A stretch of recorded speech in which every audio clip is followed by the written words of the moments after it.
Janata party వాళ్ళు హిందుత్వవాదులు ఒక వీడియోని వైరల్ చేస్తున్నారు. ఏంటయ్యా అంటే గుజరాత్లో సోమనాథ టెంపుల్ దగ్గరలో అక్రమంగా ఆక్రమించినటువంటి దర్గాలు, మదర్సాలు, అదే మజర్సు స్ట్రక్చర్స్ని, షాప్స్ని దాదాపుగా 102 ఎకరాల్లో ఆక్రమించిన వాటిని కూల్చేశారు, రిమూవ్ చేశారు. మొత్తం 320 కోట్ల విలువైనటువంటి వాటిని తీసేశారు అన్నటువంటి. Very good.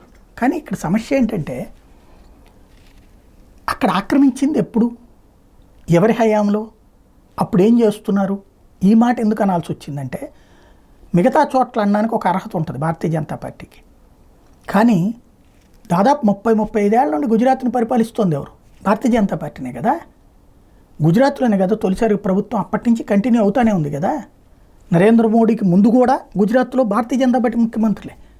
నరేంద్ర మోడీనే 4 సార్లు చేశా, ఆ తర్వాత మళ్ళీ 2 టర్మ్స్ బీజేపీనే గెలిచి, దాదాపు 30-35 ఏళ్ల నుండి బీజేపీ అక్కడ ఉండగా ఇవన్నీ ఎట్లా కట్టారు? ఇది ఇప్పుడు $1 మిలియన్ ప్రశ్న.